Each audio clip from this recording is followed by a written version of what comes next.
have this rather myopic way of looking at things, and we screen out from attention anything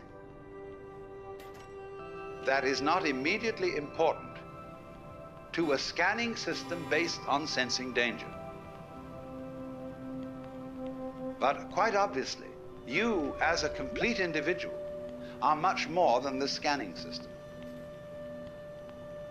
You are in relationships with the external world that on the whole are incredibly harmonious.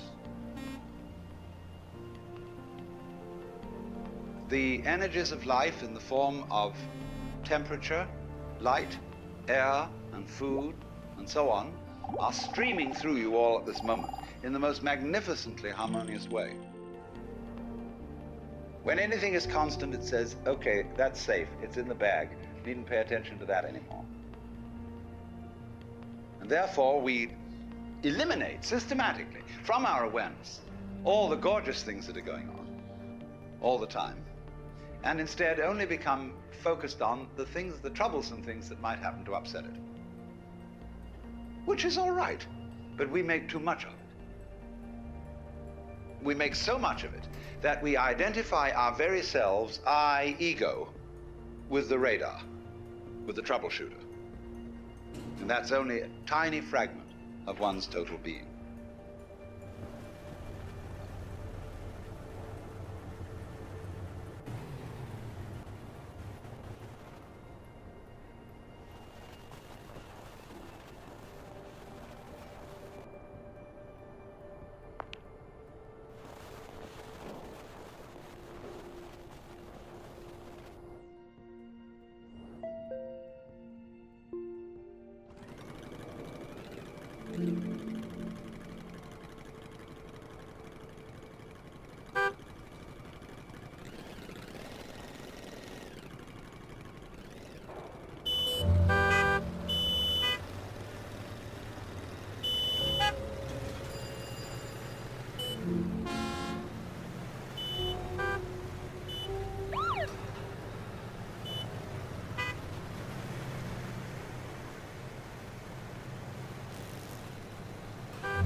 very soon realize that your existence is not something that is just the hopeless little creature that's suddenly confronted with a great big external world that goes gah at him, and eats him up.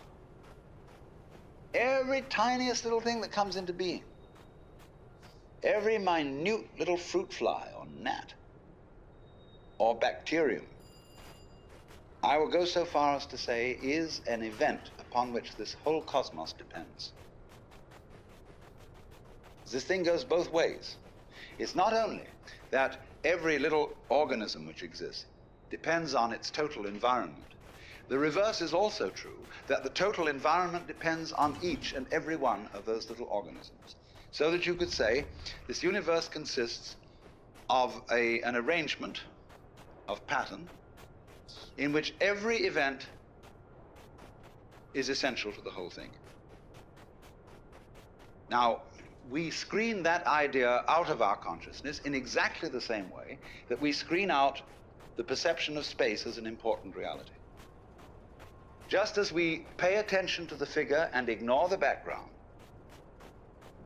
so we see one way of looking at things, mainly that the organism is very frail against the environment. It lasts a long time, the environment, but the organism only lasts a short time.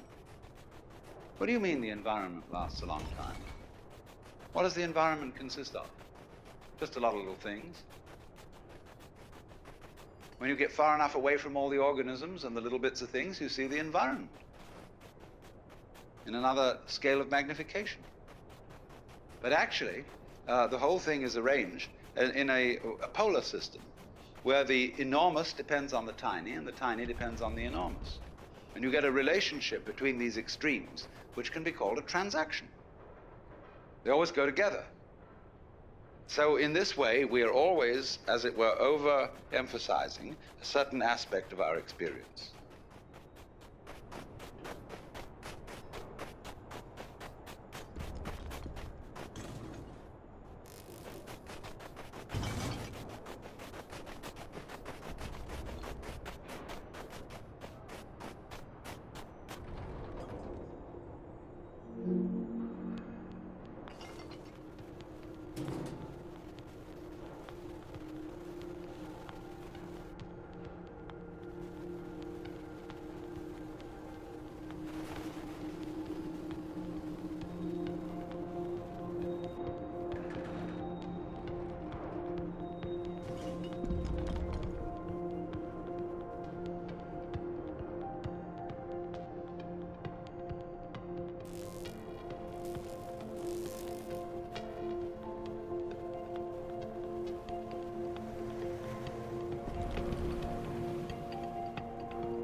we say now, what is important about people is their unique individuality. And we have been given an immense psychic investment in our own individuality by our upbringing. What are you going to amount to? What are you going to contribute to human life? What's your particular destiny going to be? It's a fine idea. But the thing we don't understand is that it won't work, this great idea, without being balanced with its opposite. Just as you can't have the back without the front. So you cannot have the values of a unique personality unless at the same time everybody recognizes that there is another level at which we are not unique at all, but that I am you and you are I. You see, every one of you feels that you're the center of the universe and that everything else is happening around you in a circle. You can turn around and you can see sort of equally far in all directions, especially if you're in a ship in the middle of the ocean. So you're in the middle. And it's true from the standpoint of astronomy. We live in a curved space-time continuum, that is to say, in a universe at which every point may be regarded as the center. Consider a sphere. Here's a ball. What point on this ball is the center of its surface?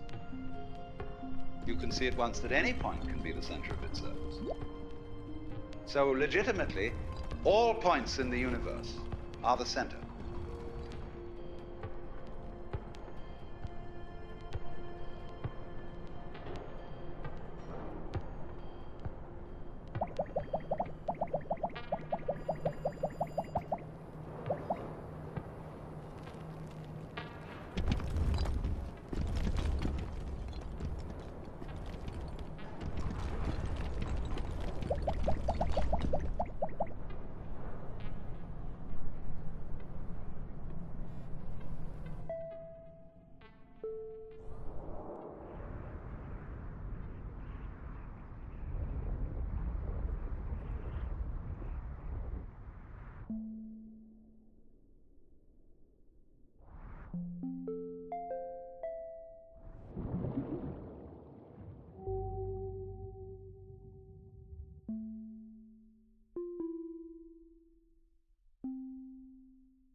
we are all like the nerve ends on your own skin.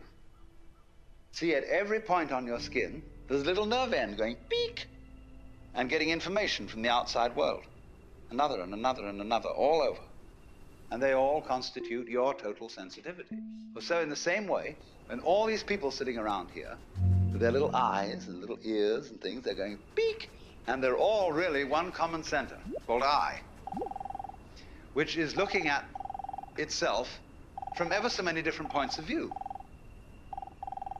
Only we are so close to it, and we are so absorbed in the different ways each one of them is doing, that we neglect the community underneath. But we don't realize, you see, that just as we know how to do this, we know equally well how to turn the sun into light, how to blue the sky, how to blow the wind, how to wave the ocean, how to digest food, and I might add, to be digested and transformed, but the pattern keeps going, and it's always you. Only you see, you have this marvelous capacity to transform yourself without knowing that you're doing it. Therefore, you keep surprising yourself, and therefore you keep on doing it.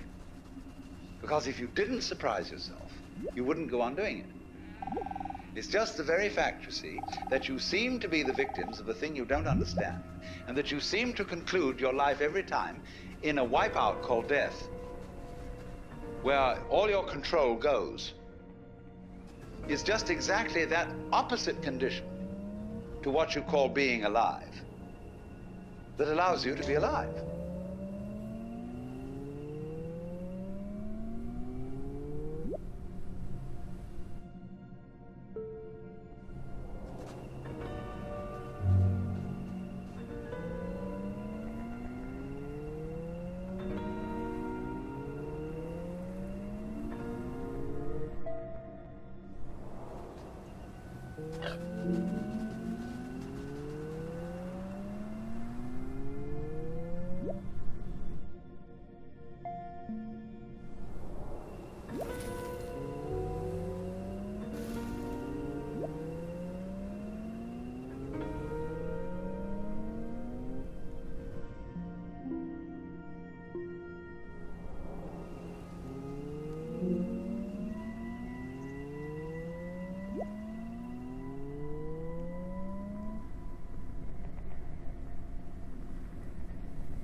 One of the first things which everybody should understand is that every creature in the universe that is in any way sensitive and in any manner of speaking conscious regards itself as a human being.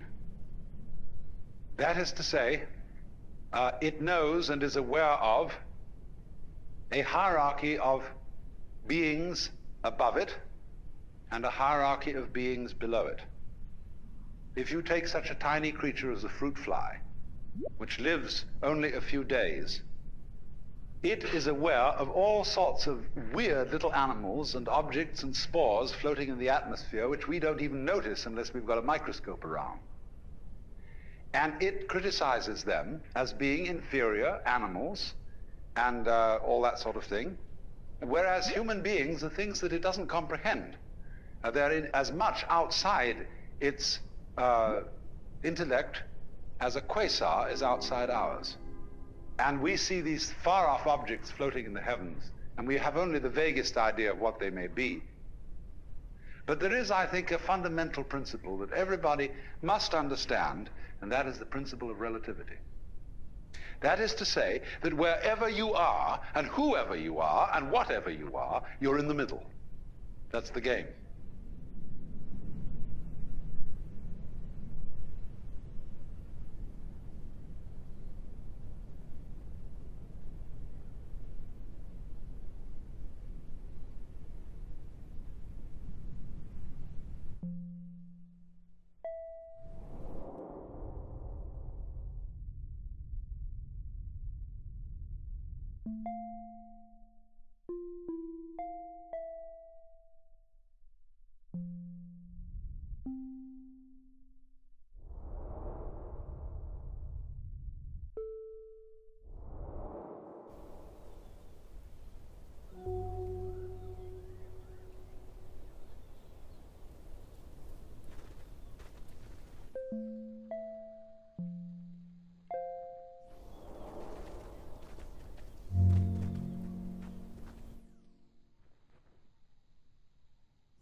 When you stand and you can see a horizon all around you to exactly the same distance, you're in the center of a circle because your senses extend a certain direction in all directions and therefore give you the impression of being in the middle. Now, everything in the world feels like that. And also it has its own kind, which look natural to it. You see spiders and hydras and sea urchins and so on don't look very natural to us. We say, well, I wouldn't want to look like that. But they say when they see us, well, what kind of an awful thing is that? And what a lot of nonsense it does. Because the definition of a person is where you look from. And they, you see, in their situation, feel just as cultured as we can possibly feel.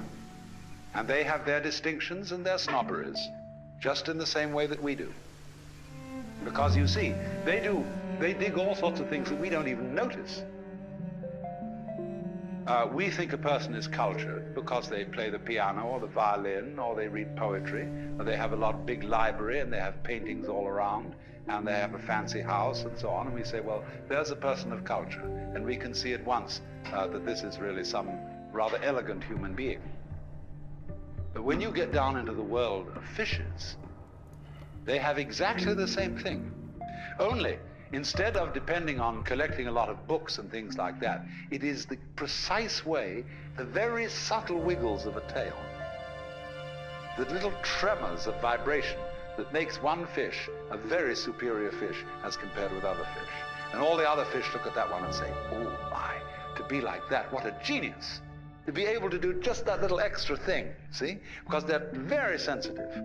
Even airplanes in formation can't begin to do what birds and fish can do in their communal swirling dances that they do.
Here is a very strange thing.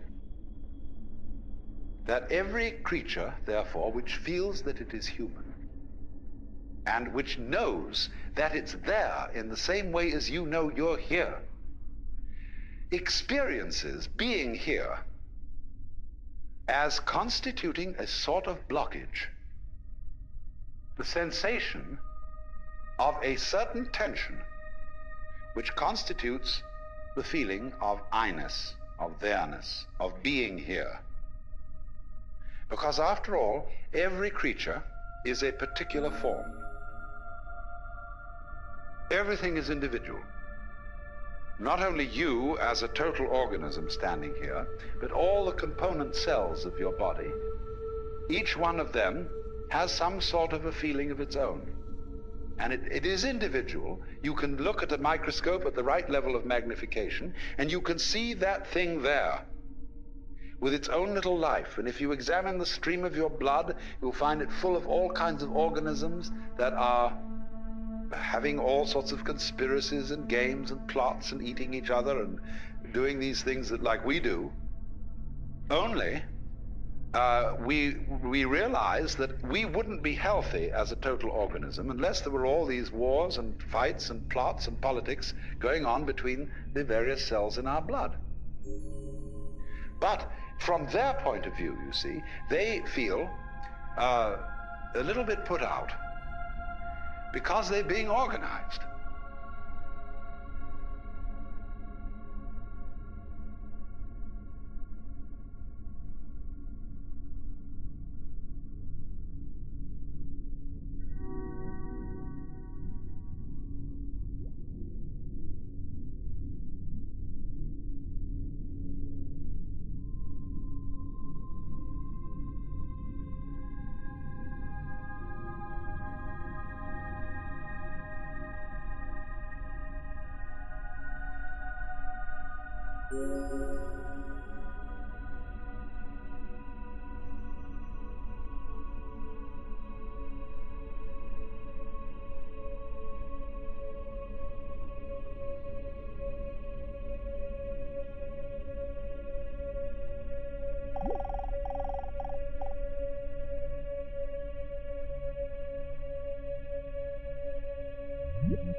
there is this sensation of practically every living being of constituting a center of tension and of resistance. That is to say, of being a little bit blocked, or shall I say, of being in the way, being in one's own way. Imagine the opposite. Let us suppose, for example, that you got up in the morning with a feeling of total transparency. There's no resistance in your organism to the external world. You just float through it. You're part of it, it's part of you. And just in the same way, for example, that when you see, if you see well, you aren't aware of your eyes.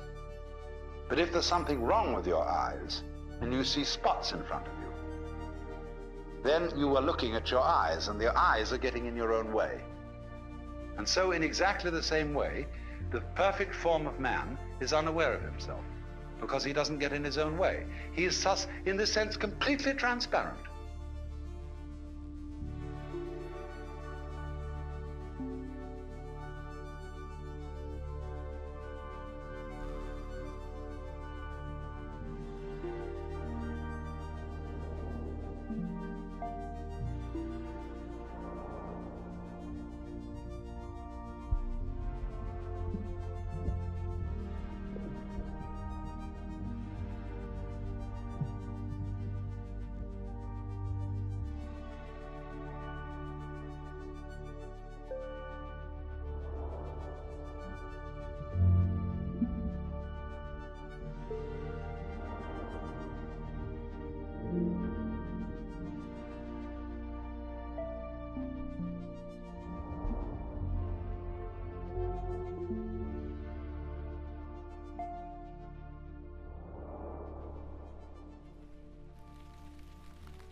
Do you know, if you study your body and its dynamics, you will find that you are fighting all the time. Most people are, some aren't, but most people are fighting the external world all the time. Very many people are afraid that they will fall apart or somehow disintegrate if they don't make efforts to hold themselves together, or else that they will be disintegrated by some outside agency if they're not constantly on the alert like this, all around, you see, to protect themselves. Now, I'm not saying you shouldn't do that, but I'm inviting you to become immensely aware of the fact that if you do that at all, that you do it. And that you have, therefore, this sense of being alone, of being a particular separate form that is unlike any other form on earth. That's just you. And concentrate on that.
As you focus on that sensation of distinctness, we'll even call this one separateness, the thing to do with all feelings that you don't like is to experience them as deeply as possible